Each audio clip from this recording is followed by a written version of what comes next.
Hello everyone, welcome to my channel. My name is Ari, and today we're going to have some more stories about our toxic life. But before we start, it would be so much appreciated if you would subscribe to my channel, like the video, if you enjoy it, and maybe leave a comment down below. These simple clicks would mean a lot to the future of this channel and really reward the effort that I put in every day. And now without further ado, let's go. Today's first story. In this story, a couple in their early 20s opened their marriage, but the husband grew unhappy when his wife broke their rules and seemed more interested in her new relationship. The breaking point was when she forgot their anniversary and broke another rule, which led to her getting pregnant. The husband filed for divorce, and their marriage counseling didn't work. The divorce is now finalized, and the wife is moving back home with her parents. Now let's get into the story. I was married for 2 years. At the time, my wife was a serious TikTok junkie who sent me at least 20 a day. We were both in our early 20s. She started sending ones about open marriages and also some podcasts. We had a few long talks about how we were young and should try it before we were old and had kids. After a few months of pushing and pushing, I gave in and we set up some boundaries. No unprotected sex, nothing in our house, and no overnight stays. And if sex occurred with someone else, no details and no touching each other for 30 days plus a doctor's visit and being cleared before any between us. We opened our marriage and she started going on dates on Friday nights. I worked anyway and I got home normally around 10 p.m. For the first year. It was kind of fun.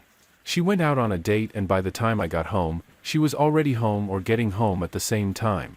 She told me what they did on the date and then she jumped me. They were just dates, no sex or intimacy. During this first year, I myself went on 3 dates and each one went the exact same way. They found out I was married and it was not what they were looking for. They told me it was nice meeting me after 3 dates, I quit. Then one Friday night she didn't get home until like 3 a.m. She came in and made a joke about being too sore and tired for anything.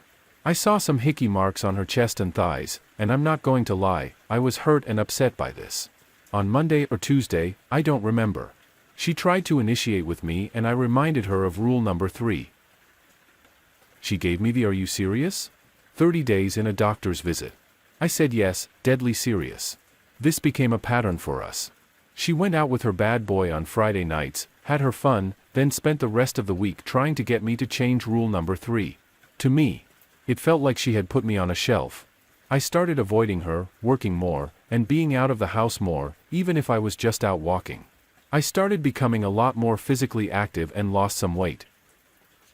She was fully in a fog of new relationship energy and didn't notice.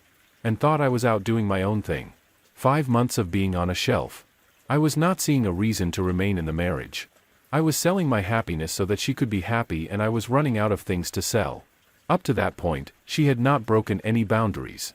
And every time I brought up that she should maybe step back from him, she always said that I was overreacting or blowing it way out of proportion, and that it was just some fun. One night a week, our 4th wedding anniversary day arrived and I took the day off work to make her dinner and clean the house. She got home from work at 4, hopped in the shower, and got dressed up. Then she told me she was going to a bar to see a local band and not to wait up. She completely forgot about our anniversary. I was destroyed. I woke up Saturday morning at 9 o'clock. She had never come home. Boundary number 2 was broken. I sent her one simple text: "You have broken our boundary of not sleeping over. I am done" at 11:30. She started calling to tell me she had just closed her eyes for a second and passed out. She said that it was an accident, that she was so sorry, and that it would never happen again.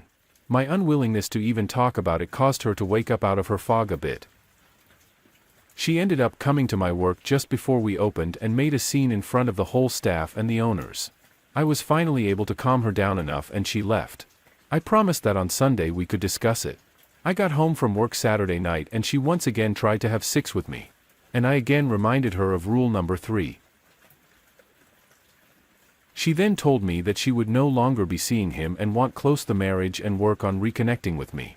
It seemed that she had freaked out when she woke up there and saw my texts and that he had made fun of her and she realized how much of an asshole he was. She tried every day to be intimate with me and failed badly. At that point, I had no need or want or desire. She was a roommate. Barely 30 days went by, and she went to the doctor and got checked out. She was clean of diseases, but was pregnant. Not sure where her mind was with this, but she came home excited and told me we were pregnant. I told her that I hoped they would be happy together. She looked at me confused for a few minutes and then started crying. A few days later, she sent him a text telling him his response was, "Wow, sucks to be you. You might want to pass it off as your husband's." I filed for divorce soon after. She started doing anything and everything to change my mind about the divorce, making promises, begging, pleading, offering everything under the sun, and asking for a chance to fix us. I was polite and nice about it, but I wasn't having any of it. I was stuck living with her for a while until our lease was up. We fell into a new pattern. She tried to be intimate with me. I turned her down. She got upset. I went for a run. My resentment of her was growing, just like her baby bump. 3 weeks ago, she came into my room to talk.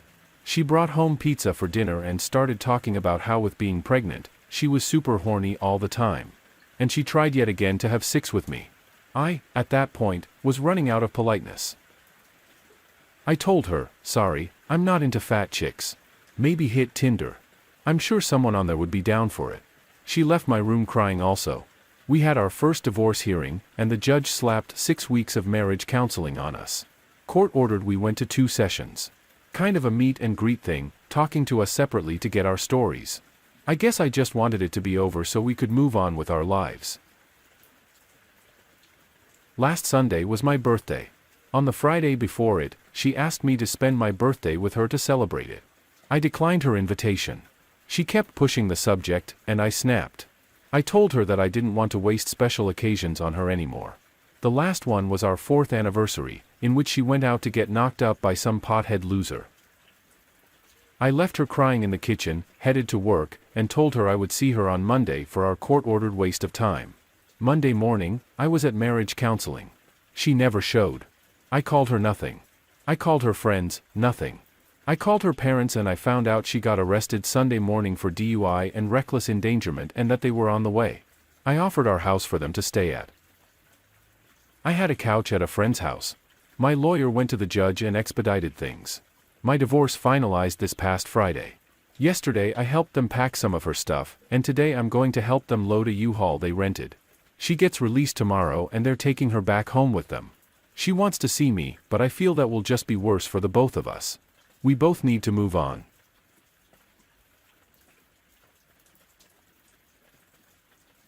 Today's second story. In this story, OP married his wife after a year of dating, but regrets not taking more time before committing. OP surprised her at work with flowers and lunch, only to discover she was with another man. It turned out she had introduced him as her fiancé months ago. You decided to file for divorce, and her belongings were thrown out. Her affair partner later broke up with her, leaving her in a tough situation. Now let's get into the story. I got married to my wife after we dated for 1 year. Looking back now, I know I should have dated her for much longer before committing to marriage. We were married for 3 years when I decided to surprise my wife at work with flowers and a takeout lunch from her favorite restaurant. When I got there, I told the receptionist, Kelly, who I was there to see. It was the first time I ever visited my wife at work, so none of her coworkers knew what I looked like until now. Kelly was stunned speechless. It took her so long to respond that I wondered if I had something on my face. She finally told me that my wife stepped out for lunch already, but she would be back any minute now. I took a seat in the lobby right by the entrance to the building. Kelly started texting like a mad woman on her phone. I noticed a few women peeking their heads around the reception desk, casually walking by and looking at me, or creating a whisper-level conversation with Kelly. Maybe they were envious. I was bringing my wife flowers and good food. I felt like a pretty good man until I saw my wife come strolling through the entrance, walking hand in hand with another man. As soon as she saw me, she dropped his hand and distanced herself. She looked really upset. She walked up to me very quickly. As I slowly stood up, she asked me what I was doing here. I stammered, looking around at the 5 women and 1 man that were staring at us. It was actually Kelly that spoke up first. She asked me, "So you're her husband?" My wife covered her mouth. She was realizing how bad this was. "Yes, I am," I said. The man walked out. My wife followed him. I tried to follow her, but Kelly and some other women stopped me. They said my wife had introduced them to that man 8 months ago, claiming he was her fiancé. You can imagine how alarming that news was. I gave the lunch and flowers to Kelly along with my phone number, and walked outside to find my cheating wife. She was telling the man that she would leave me for him so he didn't need to doubt the feelings she had for him. I chimed in and told them that wouldn't be necessary. I would file for divorce and put all her stuff outside for them to pick up. My wife freaked out and told me not to put her stuff outside. She had really high-quality brand name items. She didn't want to get dirty or broken. I was speechless at her inconsideration towards me, and I wondered how I could have possibly thought everything was okay between us. I got in my car and left, leaving her standing with the man in the parking lot. She better hurry to get her stuff or it would get ruined. As soon as I got home, I started throwing her stuff out the second-story window. I called my mom, and she came over as fast as she could. She started helping me throw stuff out, telling me that this wasn't the end so much as it was a beautiful and exciting beginning. She had a way with words. My wife finally arrived at my house the next day with her not-so-secret man. He drove a pickup truck, and it was clear that my wife had way too much crap to fit in it. I could see the worry in his eyes. I think that until all this happened, he was under the impression that my wife was a simple, single woman without so much crap. She comes with baggage, buddy. They started loading up his truck, but my wife quit after she broke a nail and just watched him load the truck. My mom and I tried to focus on cleaning up the house inside. I already changed the locks, and my wife was pissed off when she tried using her house key. She decided to damage my front porch as some kind of revenge on me. The joke was on her because my Ring camera caught it at the same time I filed for divorce. I turned in the camera footage to the police. She was charged with disorderly conduct, and it didn't take long for her employers to find out about it. They were extremely disappointed and fired her because I assumed they didn't want someone like that to represent their company. 1 week after she was fired, her AP broke up with her. I guess it just took him a little while to realize she wasn't worth keeping. She called me sobbing while he was throwing her stuff out, saying she didn't have anywhere to go and didn't know what to do. I told her it was none of my concern and that she should just sleep in her car. I was so relieved that I didn't let her affair get to me too much. I just kept moving forward and sought out the support and help I needed to get through it.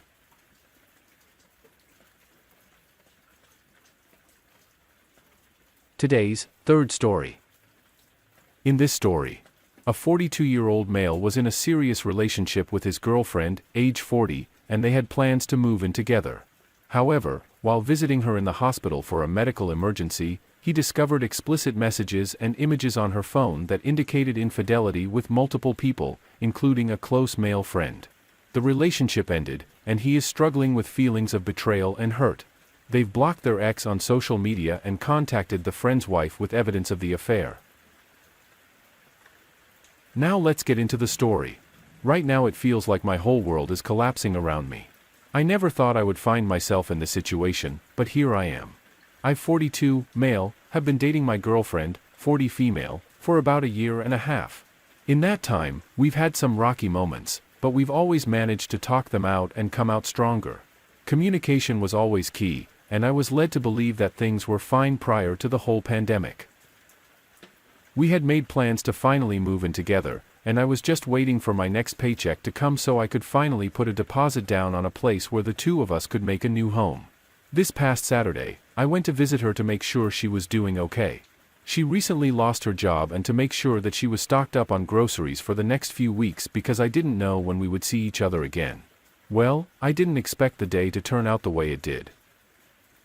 Early in the afternoon, she ended up having a medical emergency. It was an incredibly scary and traumatic moment. I called the police and they immediately came out and we were en route to the hospital in the whirlwind. I managed to grab her phone, thinking that I could call her parents to let them know what was going on. I got to the hospital and was told I would have to wait until she was stabilized. Alone in the waiting area, I opened her phone and searched for her parents' number. That's when I saw it. Text messages, pictures, and videos between her and her male friend. I don't know why, but I kept scrolling a picture of a pregnancy test. Explicit pictures, things I never would have imagined. They made exchanges referring to me asking if I had left. I went back and looked at the other messages. Dozens of them to dozens of different men. My heart sank. I was gutted. I am a decent enough person that I managed to stay at the hospital so I could see her. I went into the ER room where she was being held and saw her there, asleep on the hospital bed, unaware of all that I knew. Eventually, I looked at her and just broke down. I was so angry, hurt and upset. It was bad enough that we were at the hospital, but this was a double punch to the gut. They admitted her overnight because of the pandemic. No visitors were allowed upstairs, so I had to leave. That was the last time I saw her. The next day I called her on the phone. I told her everything. I said I knew about her and her friend. I said I knew about the others. I demanded answers. I got none. That was 5 days ago. And all week I have been walking around like a shell of the person I once was. I feel hurt and alone. I feel emasculated and betrayed. I have been talking with friends, I've been exercising. I've been doing everything I can to take my mind off of this. I actually felt a little better this afternoon, enough so that I actually could eat something. And then I got the text. Miss you. I love you. And now I'm back to where I started. I didn't reply.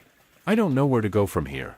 I just needed to write this down somewhere and get it out because it just hurts so goddamn bad. How could someone who I had planned on spending the rest of my life with do these things?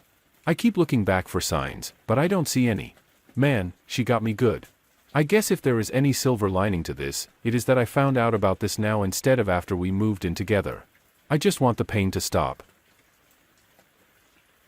Update. Just wanted to give some quick updates to clarify what has happened since I posted this in the wee morning hours. First off, she is blocked on all social media. And from my phone. However, I'm expecting to hear from her through other channels because this morning I also contacted AP's wife with all of the screenshots, information, and timelines that I had. No response yet, but I can certify that it was delivered. Hopefully, I hear back. Thank you to everyone for your support and all the kind words. I have known from day one that this wasn't my fault, it wasn't the fault of anything I had done, and that this is her problem. I am not going to analyze the relationship as much as I want to because frankly, I cannot trust anything she ever said or did at this point. There is no chance of me falling for reconciliation because I'm firmly in the once a cheater, always a cheater camp. The proof is just too concrete. Also, I recently had an STI test and it was clear it's been over a month since she and I were last physical. She said she was going through some medical issues, but now I can see that is all BS. Thank God for this community. I will keep you updated as I hear more from the AP's wife. Update 2. I have to say a huge thank you to every single person who has commented. The outpouring of support and confirmation that I'm doing the right thing has helped me a lot today. I'm so glad I decided to share. It's definitely helped me feel a little better today. I know the days, weeks and months ahead will be hard by ready. I'm still dealing with a lot of emotions, but what is it they say? Time heals all wounds. I think that's a fair assessment. I just want to appreciate all the advice, support, and love you've shown me today. I have not heard back from AP's wife at all. I contacted her through Facebook Messenger and it looks as if the message has been seen. I also texted her, left a voicemail, and sent an email to the only email address of hers that I could find. I don't know if AP is in freak-out mode and trying to lock her down, but I'm not going to give up hope. She needs to know what her husband was up to. I haven't had any additional blowback, and my ex has not tried to reach out to me or anyone I know. At this point, I'm on my way to recovery.